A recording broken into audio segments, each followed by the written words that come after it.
jiwa-jiwa yang demokratis. Nah, pertama-tama segala puji bagi Allah Subhanahu wa Ta'ala yang telah memberikan kita semua kesehatan sehingga dapat berkumpul di ruangan yang berbahagia ini. Kemudian selawat bagi salam, marilah sama-sama kita sanjung-sanjungkan kepatuhan alam Nabi Muhammad SAW yang telah membawa kita dari alam kebodohan ke alam yang penuh dengan ilmu pengetahuan. Yang saya hormati Bapak Saifuddin yang telah berhadir di ruangan ini. Yang saya hormati seluruh fasilitator Sekolah Demokrasi Aceh Utara. Dan tentunya yang saya banggakan adalah teman-teman sesama siswa di Sekolah Demokrasi Aceh Utara ini, angkatan kelima. Baik, apa yang teman-teman rasakan kalau misalnya saya mengatakan perencanaan keuangan? Ausia? Sangat-sangat buruk sekali. Iya, kita agak-agak merasa kesusahan kalau sudah membahas namanya keuangan. Dan kebenaran, itulah materi yang akan saya bawakan pada kesempatan presentasi kali ini, yang judulnya adalah 3 amplop untuk kaya. Nah, menarik? Dan ada semua tertarik tentang pasti kan di ruangan ini semuanya ingin menjadi pengen kaya, ya kan? Ya, dan itu yang akan saya bahas di materi presentasi saya kali ini. Namun untuk menambah rasa penasaran kawan-kawan semua, saya akan menjelaskan materi tersebut nanti di sesi selanjutnya. Untuk sekarang saya akhiri. Assalamualaikum warahmatullahi wabarakatuh.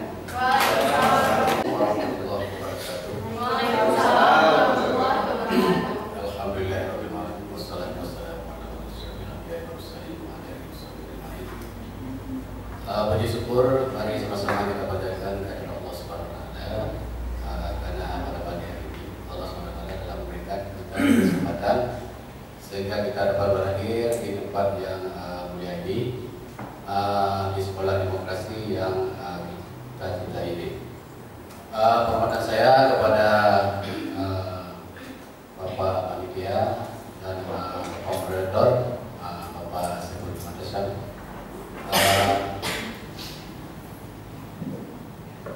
Pada pagi hari ini saya mengambil materi yaitu dalam logistik, itu masalah Aceh Long Sayang. Aceh Long Sayang. Sebab mengapa Aceh Long Sayang itu banyak daripada segi-segi yang bisa kita bilang dari segi kehidupan kita itu sangat bertentangan sekarang dengan apa-apa yang telah diputuskan oleh pendahulu kita, yaitu pada zaman-zaman kerajaan di masa itu kita sangat termasyhur dalam beragama dalam jalan syariat. Tapi pada hari ini kita sangat jauh melenceng daripada norma-norma dan aturan tertentu.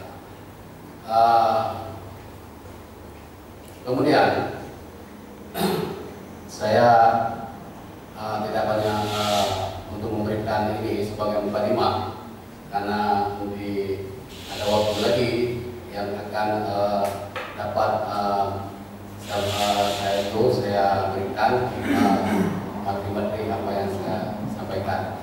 Wabillahi taufiq. Wassalamualaikum warahmatullahi wabarakatuh. Ini lagi dalam acara presentasi. Namun sebelum itu, bagaimana keadaan kawan-kawan dan rekan-rekan sekalian? Apakah sehat? Sehat. Alhamdulillah, luar biasa. Semoga semangat kita tetap terjaga hingga acara-acara kita pada hari ini. Nah, tema yang akan saya bawakan pada hari ini adalah tentang komunikasi. Di dalam komunikasi itu banyak hal yang perlu kita kaji dan kita ketahui untuk mengetahui lebih dalam apa itu komunikasi dan apa-apa saja yang mungkin menjadi noise, gangguan dalam proses kita berkomunikasi, baik itu sama kawan, dengan guru, dengan para dosen, dengan orang tua kita dan dengan lain-lain. Nah, ini sangat penting bagi kita. Saya pikir ini sangat penting bagi kita untuk kita kaji, untuk kita ketahui lebih dalam bagaimana itu sebenarnya. Dan faktanya pada hari ini banyak kita lihat sangat banyak orang-orang yang tidak mengetahui bagaimana cara bertutur itu dengan sesuai dengan keadaan, sesuai dengan kondisi dan sesuai dengan suasana. Nah, dari itu kita bisa mengambil kesimpulan bahwa ada hal yang harus kita bicarakan di situ dan ada juga hal yang tidak harus kita bicarakan kasih. Assalamualaikum warahmatullahi wabarakatuh. Ya, tidak ada di jalan. Assalamualaikum warahmatullahi wabarakatuh. Alhamdulillahirabbil alamin. Allahumma shalli ala sayyidina Muhammad. Puji syukur kehadirat Allah Subhanahu wa taala. Selawat salam kepada Nabi besar Muhammad sallallahu alaihi wasallam. Yang saya hormati Pak Saifuddin Mutasyam, dosen kita bersama sekaligus tutor kita pada hari ini. Kemudian ada Bang Osama, Bang Darmadi, Bang Fadil dan kawan-kawan seperjuangan Sekolah Demokrasi Aceh Utara angkatan kelima. Baik, di sini saya ingin ataupun mengingat kembali kepada kawan-kawan semua, dan ini pastinya kawan-kawan sudah tahu tentang hal ini, tentang problematika pendidikan.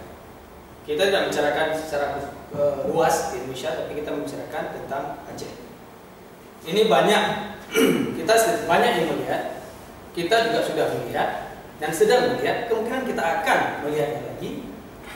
Timbulnya permasalahan malasnya anak-anak dalam belajar, malasnya anak-anak dalam mencapai pendidikan. Ini yang sedang terjadi. Yang kedua, kita juga melihat masih adanya orang tua yang berpikiran, untuk apa kamu lanjutkan kuliah? Nah, kamu lihat anak itu yang sudah sarjana, kamu lihat anak itu yang sudah S1 ataupun S2, tapi pekerjaan tidak ada. Ini masih timbul problematika yang sangat serius. Nah, dalam hal ini saya sudah membuatkan satu judul yang insya Allah akan saya bahas ke depannya ataupun di waktu yang sekarang ini. Saya ambil judulnya dalam bahasa Inggris, saya buat Education is Treasure and we are home of treasure. Jadi saya buat di situ pengertian daripada treasure itu sendiri, itu bukan hanya sekedar semacam harta karun. Dan home di situ bukan hanya sekedar, bisa kita gantikan dengan artinya and we are the treasure's house. Itu bukan, berbeda. Saya tidak membuat di situ house, tapi saya buat di situ home of treasure. Di situ nanti setelah ini saya akan menjelaskan secara detail apa itu pendidikan, seperti apa itu treasure. Jadi di sini yang harus kita bantingkan pendapat, penilaian apa yang sudah kita lihat dan sedang kita rasakan ini, itu salah tentang orang yang sedang malas ini, dikarenakan mereka masih misunderstanding tentang pendidikan. Itu yang sedang terjadi sekarang. Jadi untuk selanjutnya nanti akan saya bahas secara terperinci. Jadi itu saja. Assalamualaikum warahmatullahi wabarakatuh. Alhamdulillah, puji syukur atas kehadiran Allah Subhanahu wa taala. Karena saat ini dan hingga detik ini pula teman-teman SDAU masih tetap semangat untuk mengikuti acara yang telah disediakan oleh para fasilitator kita yang ada sekarang di tengah-tengah kita.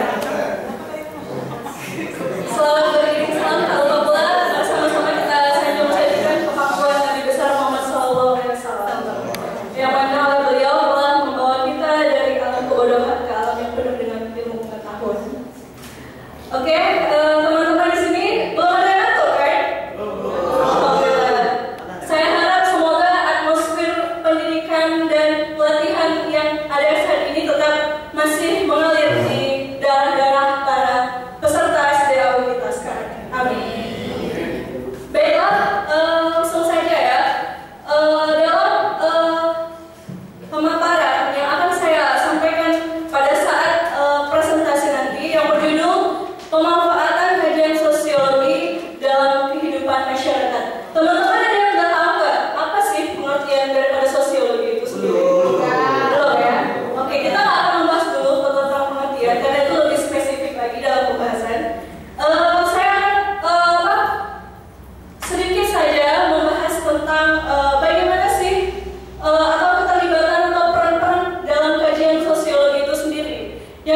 diketahui atau disosialisasikan kepada banyak masyarakat betapa pentingnya kajian ilmu sosiologi itu sendiri. Dan sosiologi itu sendiri banyak sekali sumbangan-sumbangan atau cita-cita yang dapat kita petik daripada kajian-kajian ilmu sosiologi. Salah satunya bagaimana para pakar-pakar sosiolog membantu kinerja pemerintah dalam melaksanakan suatu kebijakan, dan di dalam kebijakan tentunya kita melihat banyak sekali aplikasi atau banyak sekali hasil yang tidak sesuai daripada konteks, dan itu butuh suatu pertimbangan daripada banyak pakar-pakar yang meneliti. Jadi kita membutuhkan di sini sebuah konsep atau ide-ide yang berkaitan dengan bagaimana seharusnya masyarakat, fenomena sosial, masalah-masalah sosial, dan ini memang sangat keterkaitan sekali antara sosiologi dan hubungan masyarakat sekitar ya. Dan untuk lebih detailnya lagi, saya akan membahasnya di pemaparan presentasi saya selanjutnya. Sekian, wassalamualaikum warahmatullahi wabarakatuh. Assalamualaikum warahmatullahi wabarakatuh. Alhamdulillah, bersyukur kepada Allah Subhanahu wa taala. Terima kasih pada kesempatan kali ini saya telah diberikan kesempatan oleh moderator sehingga saya dapat berdiri di depan kawan-kawan semua. Saya ingin apa kawan-kawan? Apakah kawan-kawan hari ini sehat semua? Sehat. Alhamdulillah. Saya juga memberi hormat kepada Pak Saifuddin Matasyam selaku pemateri pada hari ini. Jadi pada kesempatan kali ini saya ada sedikit materi yang saya beri judul Membangun Aceh dengan Hati. Jadi sebelum saya bahas ke dalamnya, saya sedikit ingin beri yang bahwa Aceh kali ini bisa dikatakan amburadul, tidak bersatu. Maka dari itu saya mengambil judul yang bahwa Aceh pada hari ini harus dibangun dengan hati. Mungkin nanti ke depan akan saya bahas supaya jelas. Demikian, Assalamualaikum warahmatullahi wabarakatuh. Warahmatullahi wabarakatuh. Waalaikumsalam warahmatullahi wabarakatuh. Alhamdulillah rabbil alamin, wassalatu wassalamu ala asrofil anbiya'i wal mursalin wa ala alihi washabihi ajmain. Puji syukur mari sama-sama kita panjatkan kepada Allah Subhanahu wa taala. Selawat beriring salam kita sambil sampaikan pakuan Nabi besar Muhammad sallallahu alaihi wasallam. Yang saya hormati Bapak Fasilitator panitia, selanjutnya adik-adik, teman-teman sekolah demokrasi yang saya sayangi. Selamat pagi teman-teman, apa kabar pada pagi hari ini? Baik. Mudah-mudahan kita dapat belajar dengan baik. Pada kesempatan ini saya ingin mempresentasikan sedikit masalah topiknya, yaitu masalah narkoba. Kenapa saya mengambil topik narkoba? Karena pada saat sekarang ini dunia yang semakin canggih, saya lihat itu narkoba semakin marak dibicarakan di masyarakat, baik di kalangan sekolah, kita lihat di masyarakat maupun di instansi-instansi pemerintah. Pada kesempatan ini saya sedikit membicarakan hal ini karena baru-baru ini kita lihat yang dieksekusi mati itu adalah pemakai dari pengedar narkoba. Untuk ini saya akan mempresentasikan sebagai berikut. Terima kasih. Assalamualaikum warahmatullahi wabarakatuh. Assalamualaikum warahmatullahi wabarakatuh. Alhamdulillah, puji dan syukur marilah sama-sama kita panjatkan kehadiran Nabi besar Muhammad sallallahu alaihi wasallam, yang mana oleh beliau, yang mana oleh Allah yang telah melimpahkan rahmat serta nikmat kepada kita bersama. Dan teman-teman semua, kita pada hari ini telah memberikan ataupun kesempatan pada kita bersama untuk kita sekolah demokrasi pada hari yang berbahagia. Dan saya akan mempresentasikan yaitu sebuah konsep tentang kebencanaan. Yaitu apa kebencanaan? Kebencanaan yang kita lihat sekarang yang ada di Aceh, yaitu baik pun bencana banjir maupun bencana bencana tsunami. Sebahagian kita daripada masyarakat Aceh, yaitu adat istiadat dan kearifan lokal yang kita rasakan, yang dulu nenek moyang kita yang dipeliharakan, budaya-budaya tersebut yaitu sudah tidak ada lagi. Dan lagi, kalau kita lihat sekarang, makanya kenapa terjadinya banjir? Mungkin kita tidak menyalahkan kepada pemerintah, akan tetapi bisa kita lihat di atas pergunungan sana banyak penebangan liar. Itu salah satu wadah untuk bisa terjadinya sebuah bencana banjir. Dan juga fenomena alam, baik gas bumi yang ada di Aceh mungkin sudah disedot. Dan itu hanyalah pemaparan saya sebagai topik saya pada hari ini.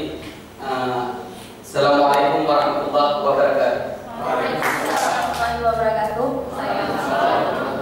Alhamdulillahirrahmanirrahim. Salatu wassalamu ala asyrofil anbiya'i wal mursalin wa ala alihi wasallam. Nah, syukur kita panjatkan kepada Allah yang telah memberikan kita pada hari ini kesehatan ya, sehingga kita pada hari ini dapat berkumpul seperti biasanya mengikuti belajar mengajar ya.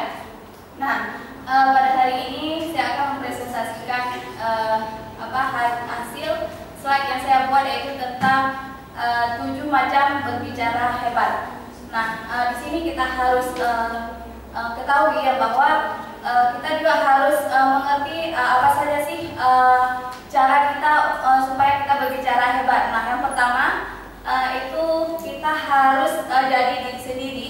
Yang kedua, kita harus jadi anak bandel.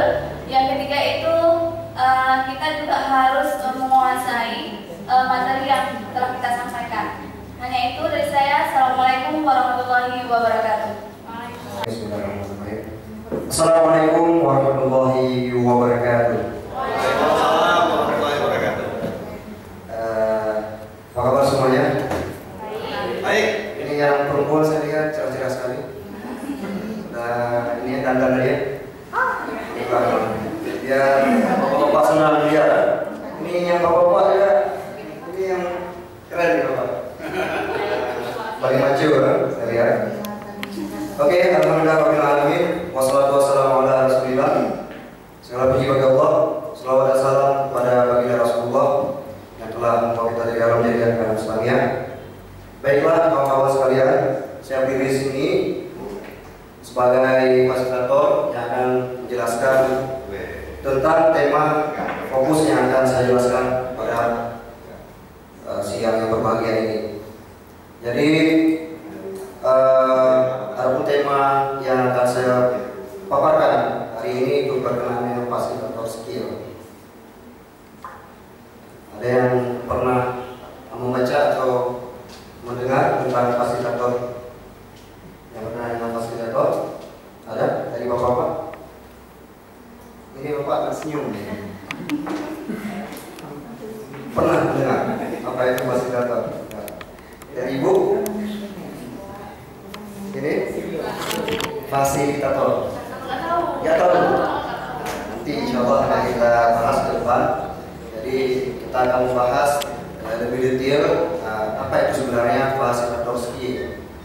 Jadi berbicara fasilitator itu yaitu berkenaan dengan seseorang yang mempunyai keahlian dan kemampuan di suatu bidang yang akan menjadi seorang yang memfasilitasi semua yang berkenaan. Misalkan dia ingin memberikan sebuah materi di sebuah seminar, tentunya fasilitator itu harus betul-betul yang profesional. Jadi di sini nanti kita akan bahas lebih mendalam. Jadi saya kira ini sangat penting, apalagi bagi guru atau orang-orang yang mempunyai profesi di bidang memberi materi atau di seminar. Jadi tentunya nanti sangat menarik. Nah, kita harus bicara ini. Jadi lebih detailnya nanti di sesi ke depan. Cuma ini yang posisi pembukaan. Wabillahi taufiq wal hidayah. Wassalamualaikum warahmatullahi wabarakatuh. Assalamualaikum warahmatullahi wabarakatuh. Waalaikumsalam warahmatullahi wabarakatuh. Alhamdulillah, syukurillah. salatan wa salaman ala Rasulillah wa ala alihi wa sahbihi wa mawala. Puji dan syukur kepada Allah Subhanahu wa taala yang telah memberikan kita kesempatan sehingga kita dapat berhadir untuk menuntut ilmu di Sekolah Demokrasi Aceh Utara angkatan kelima ini. Selawat dan salam kepada Rasulullah sallallahu alaihi wasallam. Baik, sebelum saya melanjutkan pembicaraan saya, terlebih dahulu saya akan memperkenalkan diri saya. Nama saya Intan Hayu. Karena ada beberapa mengatakan jika tak kenal maka tak sayang ya. Makanya saya terlebih dahulu memperkenalkan diri saya. Karena nanti ketika jumpa, aduh ini siapa nih yang ngomong? Nanti kenal pasti. Oh ini si Intan. Untuk pembahasan kali ini saya akan membawa mengenai kelas inspirasi. Apa sih kelas inspirasi itu? Mungkin ada yang nggak asing ya sama kelas inspirasi di sini.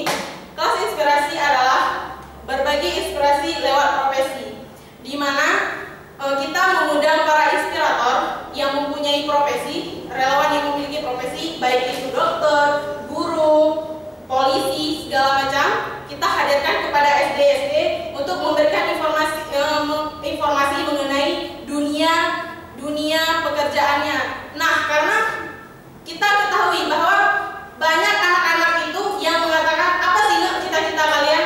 Pasti mereka menjawab cita-citanya itu ingin menjadi dokter. Nah, di sini kehadiran kita membuka mindset mereka bahwa cita-cita itu tidak hanya menjadi dokter, bahwa pengusaha juga sebuah cita-cita, sebuah profesi yang nanti akan menetapkan sukses untuk mereka. Oke, untuk selanjutnya saya akan jelaskan pada sesi selanjutnya. Mari berbagi inspirasi lewat profesi. Terima kasih. Assalamualaikum warahmatullahi wabarakatuh. Puji dan syukur pertama sekali tentu kita panjatkan kehadirat Allah Subhanahu wa taala. Salawat dan salam kehadirat Nabi Muhammad SAW. Dan ucapan terima kasih saya kepada Bapak Usama selaku panitia yang sudah memberikan waktu kepada saya untuk menjadi presenter gitu ya, speaker pada hari ini untuk membawakan sedikit topik gitu ya. Dan terima kasih juga kepada Bapak Saifuddin yang nantinya akan menemani saya menjadi moderator di depan gitu ya. Terima kasih juga kepada teman-teman yang sudah hadir untuk mendengarkan apa yang akan saya sampaikan pada hari ini. Nah, tentu teman-teman pernah melihat orang berdebat dan tahu apa itu bahasa Inggris. Namun ketika kita menggabungkan antara debat dan bahasa Inggris, ketika kita berdebat tapi menggunakan bahasa Inggris, nah bisa atau tidak gitu. Nah, mungkin nanti saya akan menjelaskan bagaimana sih rulenya, bagaimana sih mekanismenya kita berdebat menggunakan bahasa Inggris. Oke, itu saja dari saya. Nanti akan saya lanjutkan ke sesi kedua. Assalamualaikum warahmatullahi wabarakatuh. Waalaikumsalam warahmatullahi wabarakatuh. Puji syukur kali sama-sama kita panjatkan Allah Subhanahu wa taala. Salawat dan salam. Lalu bersama-sama kita sambungkan kehadiran Nabi sallallahu alaihi wasallam. Pada kesempatan yang berbahagia ini, saya ingin menyapa rekan. Apakah rekan sehat-sehat saja? Oke. Kita bertemu di sini dalam acara presentasi. Kebetulan judul yang saya pilih pelaksana pemilu di tingkat pemilu kada, tingkat kabupaten dan kota. Jadi kali ini topik saya karena ini kita 2017 saya akan menghadapi pemilu kada. Jadi ada beberapa hal yang sering dilakukan oleh partai politik untuk memilih regenerasi kepemimpinan atau pergantian kepemimpinan, sehingga ini penting. Banyak orang yang tidak tahu pelaksana pemilu kada di tingkat kabupaten kota yang siapa dan siapa. Ini yang perlu saya sampaikan di sini sehingga kita memahami dan tidak salah langkah dalam pelaksanaan dan mengikuti acara pemilu kada ini. Demikian. Assalamualaikum warahmatullahi wabarakatuh. Alhamdulillahirabbil alamin wassalatu wassalamu ala asyrafil anbiya'i wal mursalin sayyidina wa maulana Muhammadin wa ala alihi wa sahbihi wa ajma'in. Yang kami hormati pemateri pelatihan public speaking Bapak Saifuddin Badasyah, yang kami hormati Ketua Sekolah Demokrasi Aceh Utara yang kami hormati para fasilitator, serta yang kami hormati para hadirin siswa yang kami banggakan. Izinkan pada kesempatan hari ini saya akan mempresentasikan judul yang telah saya kirim kepada fasilitator, yaitu analisa dampak lingkungan serta pengelolaan lingkungan hidup. Sebelum kita uraikan materi tersebut, saya ini billahi taufiq wa hidayah.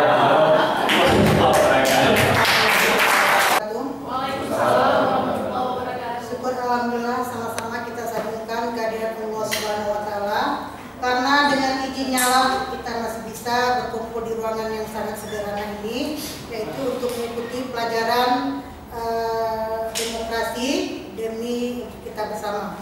Tidak lupa pula salawat dan salam kita sampaikan kehadiran Nabi besar Muhammad SAW yang telah membawa kita dari alam jahiliyah ke alam yang berilmu pengetahuan. Terima kasih kepada panitia pelaksana SDAU yang telah membuat acara ini, karena dengan acara inilah kami bisa bergabung di sini, yang tujuannya untuk mendapat ilmu yang banyak. Kemudian penghormatan saya kepada Bapak Saifuddin yang telah sudi kiranya meringankan langkah, meninggalkan keluarga, ataupun tadi Bapak katakan bahwa keluarga artinya tidak bersama keluarga di hari ini, tapi mereka juga memberikan ilmu untuk kita semua. Saya sangat senang berjumpa dengan teman-teman di sini, karena saya lihat begitu kompak teman-teman di sini dalam rangka menuntut ilmu. Di sini kita lihat tidak ada tidak ada jurang pemisah antara satu dengan yang lain, begitu kompak. Jadi pada kesempatan ini saya berbicara di depan, yaitu untuk membicarakan masalah yang sudah saya persiapkan di slide yang sudah saya kirim, yaitu tentang motivasi hidup. Nah, kenapa saya ambil judulnya motivasi hidup? Karena saya lihat dewasa ini banyak pemuda-pemuda yang sudah tidak semangat lagi dalam hidup, yang maksudnya tidak semangat dalam menjalankan, maksudnya untuk memperoleh ilmu. Kadang-kadang begini katanya, saya seperti sudah disampaikan oleh kawan-kawan tadi, sudah sekian lama saya kuliah, akhirnya tidak ada pekerjaan. Padahal itu untuk memotivasi diri kita sendiri itu adalah tidak begitu bermasalah. Dengan kata-kata yang sangat sederhana, dengan kita lihat tulisan-tulisan yang termotivasi itu, kadang-kadang kita bisa merubah diri kita. Artinya misalnya saya sudah pengalaman sendiri, begitu kita lihat kata-kata, hanya orang yang bersyukurlah yang hidup di surga dunia dan akhirat. Saya rasa itu kata-katanya sangat sederhana, tetapi dengan kita melihat kata-kata itu, kita pulang ke rumah merubah diri kita, berarti kita harus selalu bersyukur. Artinya kalau kita selalu bersyukur, di dunia ini aja kita sudah mendapatkan surga, apalagi di akhirat nanti. Jadi masih banyak lagi kata-kata yang lain yang saya ambil, mungkin nanti akan saya jelaskan sangat detail di pembahasan berikutnya. Karena hari ini merupakan hari hari yang untuk perkenalan saja dalam masalah motivasi. Saya rasa hanya itu saja. Saya akhiri. Assalamualaikum warahmatullahi wabarakatuh. Waalaikumsalam warahmatullahi wabarakatuh. Penghormatan saya kepada Bapak Saifuddin, Ibu Menteri, dan kepada Pak Santor, SDAU, Bang Usama dan Bang Rahmadi. Juga penghormatan saya kepada siswa Sekolah Demokrasi Jatara Angkatan ke-5. Hari ini saya di depan karena melihat background saya sebagai fotografer, dan saya akan memberi materi mengenai sedikit apa itu fotografer. Jadi di sini mungkin saya hanya bisa memaparkan sedikit beberapa mengenai fotografer, yaitu ada beberapa dasar mengenai fotografer seperti pencahayaan, teknik mengambil gambar atau sudut angle, dan bisa juga sebagai komposisi. Itu memang kita harus betul-betul memperhatikan bagaimana kita bisa menggunakan teknologi. Kenapa? Karena menurut saya pekerjaan yang paling enator dalam pekerjaan hobi yang selalu dibayar. Oleh karena itu, saya ingin memperkenalkan beberapa jenis fotografi yang bisa menghasilkan uang. Hanya itu dari saya.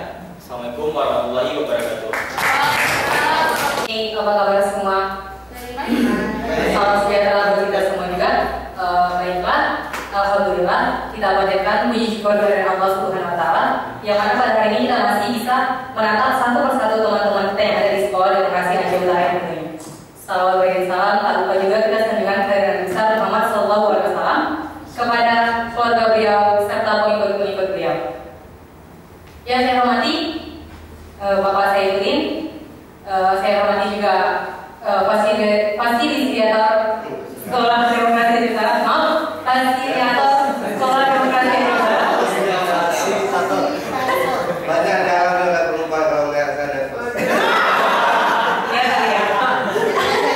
Terus saya hormati juga teman-teman seperjuangan Sekolah Demokrasi Aceh Utara.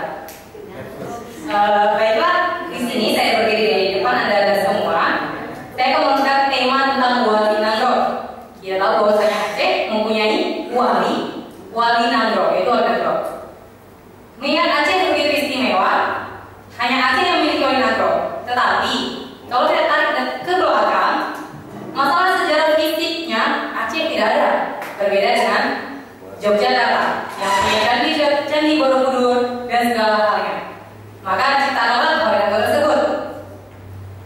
Wali Nangro yang kita tahu sekarang ini bukan Wali Nangro yang pertama kali juga. Ada yang mengatakan yang ke-9, ada juga yang mengatakan yang 10. Itu yang akan saya bahas. Tentu apa sih sebenarnya Wali Nangro tersebut? Semua pasti sudah tahu kan apa itu Wali Nangro, siapa Wali Nangro kita. Wali Nangro kan seorang yang independen, berdiri sendiri, tanpa ada wakil. Hanya Wali Nangro tersebutlah yang memimpin Aceh ini, semua Aceh. Terus ada juga pro dan kontra mengenai Wali Nangro tersebut. Pasti yang semua tahu tentang Allah dan Abbas. Aceh Besar Antara dan Aceh Abbas Aceh Besar Antara dan Abbas Aceh Barat Selatan.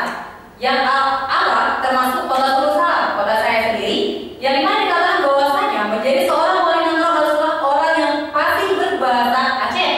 Tapi kalau kita lihat bahasa Aceh yang seperti apa yang harus digunakan, karena Aceh ini bukan hanya memiliki satu bahasa saja. Melebihan kalau tidak salah ada yang 9, ada yang mengatakan 9, ada yang mengatakan 10. Itulah kontra pro dan kontra mengenai Wali Nangro tersebut. Tetapi lebih detailnya saya akan membahas di pembahasan selanjutnya. Itu yang kata kunci sedikit yang saya mungkin lebih banyak lagi yang saya bahas tentang Wali Nangro. Oke, cukup sekian, terima kasih. Assalamualaikum warahmatullahi wabarakatuh. Satu kata-kata dari kampus saya, jiwa, artinya juga horas. Terima kasih. Assalamualaikum warahmatullahi wabarakatuh. Terima kasih atas kesempatan kali ini, dan ya juga sama-sama kita menjaga dari Allah Subhanahu Wa Taala. Selawat dan salam kita sampaikan kepada kita Nabi besar Muhammad Sallallahu Alaihi Wasallam. Dan penghormatan luar kepada Pak Saifuddin Matasyam dan kepada kakak-kakak yang di sini dan yang kakak-kakak yang seiring bahu dalam belajar tentang demokrasi. Mungkin di kesempatan kali ini saya tidak dapat berbicara panjang lebar, dan mungkin tidak di sini saya bukan menggurui, tapi cuma sekedar memberi informasi. Dan kawan-kawan, informasi ini kawan-kawan sudah tahu apa sih informasi yang akan saya berikan nanti. Mungkin duluan kawan-kawan yang lebih tahu, karena di sini informasi sebuah kenakalan remaja yang berdampaknya begitu dalam skala yang besar. Karena banyak kita lihat sekarang remaja kita salah dalam bergaul. Mungkin saya juga seorang remaja, kawan-kawan di sini juga seorang remaja. Mungkin ada remaja di luar sana salah dalam bergaul seperti itu. Nanti informasi akan dikupas lebih lanjutnya di sesi yang selanjutnya. Oke, sekian dari saya. Assalamualaikum warahmatullahi wabarakatuh.